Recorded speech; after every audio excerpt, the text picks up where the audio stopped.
नमस्कार, मैं हूं AK कश्यप और आज इस वीडियो में बात करने जा रहे हैं कि किस तरीके से बिहार में शिक्षक के स्थानांतरण, ऐच्छिक स्थानांतरण और म्यूचुअल स्थानांतरण आने वाले समय में कैबिनेट कब तक इस पे मुहर लगाएगी। बिहार में शिक्षक स्थानांतरण का विषय इसलिए ज़्यादा महत्वपूर्ण है कि अभी भी एक बड़ी संख्या में, मतलब अगर अनुमान लगाए फिर भी लाखों की संख्या में, मतलब 1 लाख से अधिक लोग शिक्षक का स्थानांतरण में अभी भी दिलचस्पी रखेंगे, क्योंकि बहुत से ऐसे शिक्षक हैं जो अभी भी यानी शिक्षक का स्थानांतरण चाह रहे हैं और पूर्व में जो शिक्षक का स्थानांतरण किए गए उसमें वे शिक्षक जिनको मनचाहा ऐच्छिक स्थानांतरण नहीं मिला था, उन लोगों को भी आशा है कि फिर से स्थानांतरण प्रक्रिया में शामिल किया जाए। लेकिन बिहार के नीतीश कुमार, जिसके कार्यकाल में बीपीएससी टीआरई 1, 2 और 3 का अपॉइंटमेंट हुआ, इसमें स्थानांतरण प्रक्रिया भी बखूबी यहाँ पे इस सरकार ने चलाया, इस बात से आप इनकार नहीं कर सकते हैं। बहुत से ऐसे शिक्षक जो नियोजित से थे उनको विशिष्ट बनाने का काम किया, लेकिन बिहार के मुख्यमंत्री नीतीश कुमार अब दिल्ली जा रहे हैं। अब समस्या ये है कि इनके दिल्ली जाने के बाद क्या बिहार के नए मुख्यमंत्री इस स्थानांतरण प्रक्रिया को क्या कंटिन्यू रखेंगे।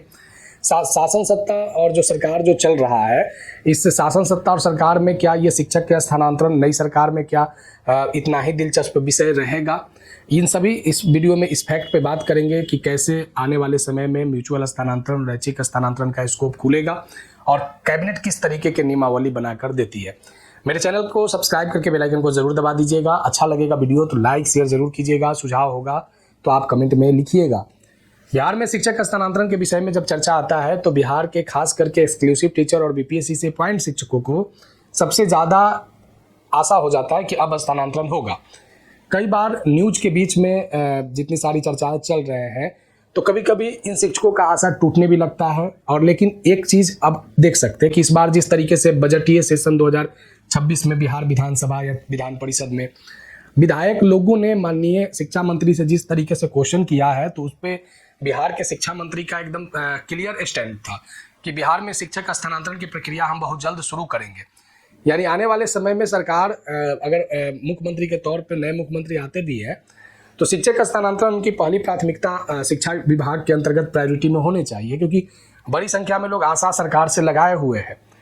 अब यहाँ पे शिक्षा मंत्री ने पहले भी कहा था कि हम स्थानांतरण प्रक्रिया को कंटिन्यू रखेंगे और बीपीएससी टीआरई 3 को भी इसमें शामिल कर लेंगे। अब विषय ये उठता है कि क्या सच में जो एक चर्चा पहले चल रहा था कि शिक्षक स्थानांतरण के लिए कम से कम इस बार जो नियमावली आ रही है उसमें कम से कम सेवा अवधि 5 साल का होना चाहिए। अगर 5 साल की सेवा अवधि को अगर लगाया जाता है नियमावली में तो उस आधार पे बीपीएससी टीचर टीआरई 1 का, 2 का या 3 का जो शिक्षक स्थानांतरण चाह रहे हैं वो वंचित हो जाएंगे। दूसरे तरफ जो विशेष शिक्षक है वो भी वंचित हो जाएंगे, क्योंकि 5 साल के सर्विस तो केवल जिला संवर्ग के शिक्षक और प्रमंडलीय स्तर के शिक्षक ही पूरा कर पाएंगे। स्थिति यह है कि बहुत सारा शिक्षक संघों का इस विषय पे दबाव आया। तो जब दबाव आया तो ऐसा सुनने को फिर से चर्चा में आ रहा है अलग अलग मीडिया प्लेटफॉर्म पे, लेकिन इसकी सत्यता आप नहीं साबित कर सकते हैं, या हम इसकी सत्यता नहीं साबित कर रहे हैं कि जो इस बार जो प्रोसेस सुनने में आ रहा है कि 5 साल से कम करके 3 साल का टेन्योर लागू किया जा सकता है, यानी 3 साल आपकी सेवा अवधि होने के बाद ही स्थानांतरण प्रक्रिया में आप शामिल हो सकते हैं। अब बताइए कि अगर ऐसा होता है तो बहुत से पुरुष महिला शिक्षक स्थानांतरण से वंचित हो जाएंगे। लेकिन एक तरफ यह भी कहा जा रहा है कि विशेष परिस्थिति बस या दिव्यांगता के आधार पर विभाग जो है वो आपको स्थानांतरण कर सकता है।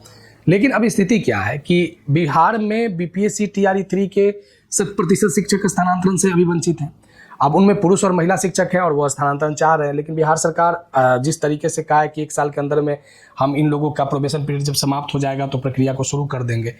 बीपीएससी टीआरई 1 के बहुत से शिक्षक अभी बचे हुए, खास करके जो 3य और 4थे चरण में जो महिला और पुरुष शिक्षक के स्थानांतरण की जब बात आई थी तो वहां पे बहुत से महिला शिक्षक और पुरुष शिक्षक अभी भी बचे हुए हैं अपने गृह जिला से दूर, काफी दूर। कह सकते हैं कि उन लोगों का प्रमंडल तक दूरी है, मतलब एक प्रमंडल से दूसरे प्रमंडल तक शिक्षक जो है सो वो एक लंबे समय में अपने स्थानांतरण का इंतजार कर रहे हैं। तो किस तरीके से यह स्थानांतरण प्रक्रिया में कौन कौन सी प्रक्रिया आती है और क्या बाध्यता इसमें नया तरीके से लगाया जा सकता है, ये एक बड़ा महत्वपूर्ण विषय होगा। बिहार के शिक्षा विभाग आने वाले समय में अप्रैल में जो चर्चाएं हैं कि कैबिनेट इसको मंजूर करेगा और कैबिनेट के मंजूरी के बाद शिक्षक स्थानांतरण की प्रक्रिया फिर से ओपन हो सकता है। लेकिन अगर यहाँ पे सर्विस टेन्योर यानी सर्विस अवधि की अगर बाध्यता आता है तो ये बीपीएससी शिक्षक और एक्सक्लूसिव शिक्षक के हक में बेहतर नहीं होगा।